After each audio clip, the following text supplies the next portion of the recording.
राधिका ने दिव्यम को याददाश्त दिलाने के लिए खिलाई अपने मनपसंद पकौड़ा, फिर भी दिव्यम निकाल दिए घर से बाहर। जी हाँ दोस्तों, मन अति सुंदर में आने वाला कमेंट ट्रैक बहुत शानदार होने वाला है। जब दिव्यम राधिका को रोक लेते हैं तो राधिका बहुत ज्यादा खुश हो जाती है कि अच्छा हुआ मुझे दिव्यम जी रोक लिए हैं। वहीं दिव्यम की माँ बहुत ज्यादा गुस्सा हो जाती है और आती है अपने बेटे के पास, बोलती है कि बेटा ये तुम क्या कर रहे हो, आखिर जाने दो, आज नहीं तो कल जाएंगी डॉक्टर राधिका। दिव्यम राधिका को किसी भी तरह रोक लेते हैं। अपने माँ से बोलते हैं कि डॉक्टर राधिका हमारे घर इतना दिन से रही, इनके विदाई के लिए एक छोटा सा पार्टी हम लोग रखेंगे। और सारे लोग अपने अपने कमरे में चल जाते हैं। फिर राधिका गोलू भैया और कली से बोलती है कि आप लोग कुछ करिए, हमको इस घर से जाने से कैसे भी रोकिए। फिर गोलू भैया बोलते हैं कि हाँ ठीक है राधिका, मैं जरूर न कुछ करूंगा। और उधर दिव्यम सोने का बक्सा लेकर जा रहा था अपने कमरे में रखने के लिए, तभी स्वामी जी देख लेते हैं और छुप छुप कर उसके पीछा करने लगते हैं दिव्यम को। और दिव्यम जब सोने वाला बक्सा रखकर अपने अलमारी में चला जाता है अपने कमरे से, तभी स्वामी जी और दिव्यम के कमरे में जाता है और बहुत ढूंढता है उस चाबी को, लेकिन चाबी नहीं मिलता है। तभी देखता है कि टेबल पर एक चाबी रखा हुआ है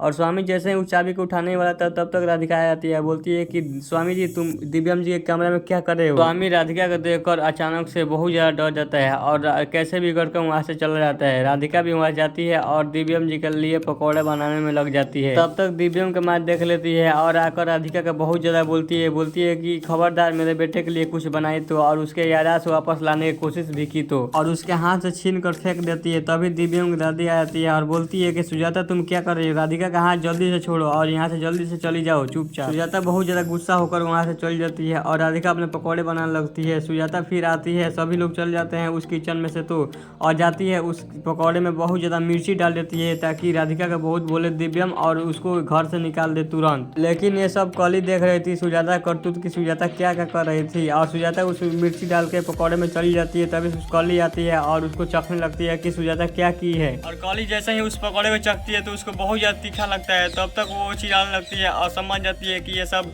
राधिका को बोली सुनवाने के लिए सुजाता की आती है और देखती है कि जो हमने पकौड़े बनाए थे वो तो कली भाई खा रही है। तो कली बोल देती है कि ये पकौड़े बहुत अच्छे थे भाभी, इसलिए मैं खा रही हूँ, आप दूसरे पकौड़े बना लीजिए दिव्यम के लिए।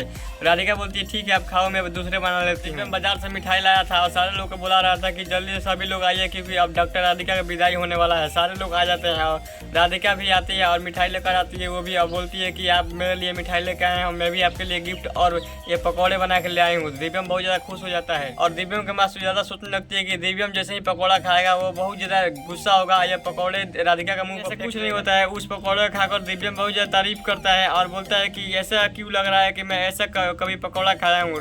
दिव्यम के माँ का होश उड़ जाता है कि इतना ज्यादा मिर्च डाली थी तभी दिव्यम इस पकौड़े की तारीफ कर रहा है, ऐसा क्यों हो रहा है। ये अपडेट ऐसे वीडियो देखने सब्सक्राइब कर, लाइक कर सके। मिलते हैं नेक्स्ट वीडियो, तक जय हिंद।